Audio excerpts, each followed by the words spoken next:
G welcome back after a short break. آپ گفتگو سن رہے تھے Alqasim TV USA پر القاسم اسکالر کے ساتھ علمی نشست کے سلسلے میں حضرت قبلہ بابا جی عرفان الحق صاحب کی گفتگو سن رہے تھے. اسلام کے اندر اور روحانیت کے اندر صحت کے حوالے سے کیا رہنما اصول دیے گئے ہیں. بابا جی انتہائی شاندار گفتگو فرما رہے تھے. اپراکسیمیٹلی جو ہے وہ 3 ملین مریضوں کو یہاں سے شفا یابی نصیب ہوئی ہے. 30 لاکھ لوگ جو ہے اللہ تعالیٰ نے، جن میں بابا جی فرما رہے تھے کہ 95% جو ہے وہ سکسیس ریٹ ہے ہیلتھ کا. تو یہ تو جو میڈیکل جو کمپلیکس ہیں وہاں اور بڑے بڑے جو ٹریٹمنٹ سینٹرز ہیں وہاں بھی نہیں ہے. تو یہ سارا اللہ کے مبارک اسماء، اذکار، تسبیحات اور بابا جی کی زبان کی تاثیر کا صدقہ ہے. تو بابا جی اس صحت کے حوالے سے کوئی ایک اور اہم کہ عہد رسالت مآب صلی اللہ علیہ وسلم میں مریضوں کی شفا یابی کے حوالے سے کیا طریقہ کار جو ہے وہ اختیار کیا جاتا تھا؟ دیکھیں، صحت کے لیے کچھ کلیے ہیں جی جن کو اپنانا، صحت پانا، اس کو محفوظ رکھنا جی از بس ضروری ہے. جی سب سے پہلی بات جو میں آپ سے کرنے لگا تھا کہ آپ کے زمانے میں جی شام سے ایک یہودی طبیب جی نے آ کے دکان کھولی مدینہ منورہ میں. جی مہینہ بھر یا اس سے کچھ زیادہ اسے گزر گیا، کوئی گاہک اس کے پاس نہیں گیا. جی تو وہ رسول اللہ صلی اللہ علیہ وسلم کی خدمت میں حاضر ہوا اور اس نے کہا جی کہ آپ نے کیوں اپنے لوگوں کو میرے پاس آنے سے روک دیا؟ جی آپ نے فرمایا تمہیں کس نے کہا؟ ہم نے تو کسی کو نہیں روکا جی کہ کوئی بندہ آپ کا آتا نہیں. فرمایا تمہارے پاس کوئی بندہ مدینے کا نہیں آئے گا. جی اے اللہ کے نبی کیا مسئلہ؟ فرمایا یہاں کوئی پیٹ بھر کھانا نہیں کھاتا. اللہ اکبر. سبحان اللہ. اب پہلا اصول صحت کا، بھوک چھوڑ کے کھانا، جی کم کھانا. جی دوسرا اصول وقت پر کھانا، جی صبح شام کھانا. دوپہر کا کوئی کھانا اللہ کے رسول صلی اللہ علیہ وسلم کی طرف سے ایڈوائز نہیں ہے. جی قرآن میں بھی 3 جگہ ذکر ہے کہ صبح شام کا کھانا. جی ہم لوگوں نے جب سے دوپہر کا بھی کھانا شروع کیا ہے، مجھے اپنا بچپن یاد ہے، صبح کو ہوتا تھا، پھر ڈیگری ویلے ہوتا تھا. جی 2 ٹائم ہوتے تھے کھانے کے، دن میں کوئی کھانا نہیں ہوتا تھا. جنہوں نے آج بھی دوپہر کا کھانا چھوڑ دیا ہے وہ اللہ کے فضل سے صحت میں دوسروں سے بہت بہتر اور آگے ہیں. ماشاء اللہ. تیسرا، چیزوں کو ڈھانپ کر رکھنا. جی چوتھا، تلی ہوئی چیزیں نہیں کھانا.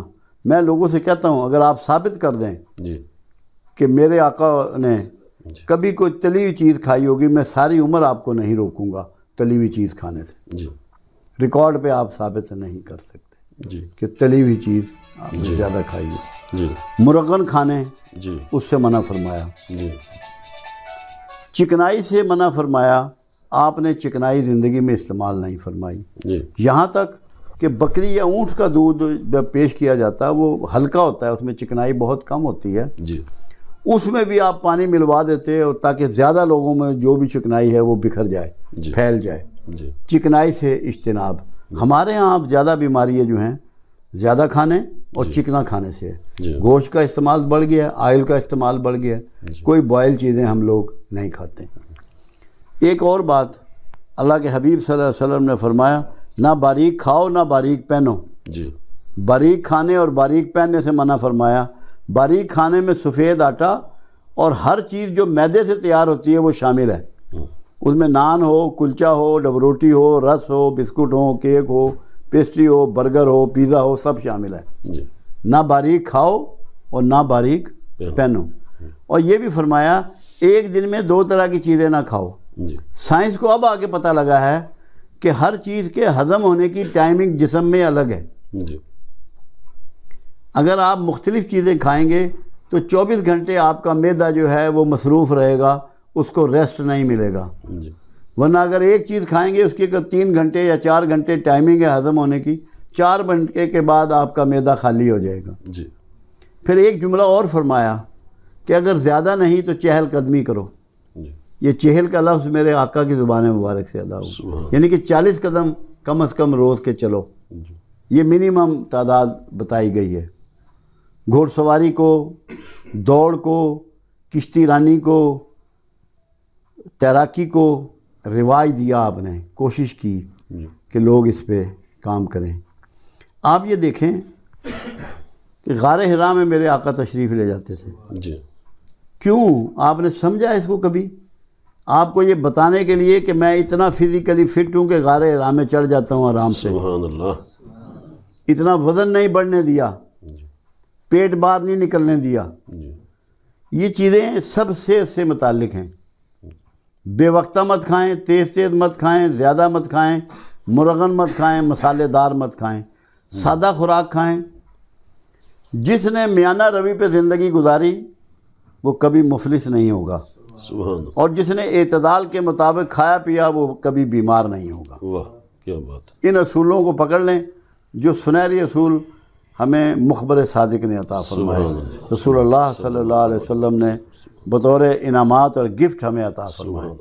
کوئی مشکل بات نہیں ہے، آسان بات ہے۔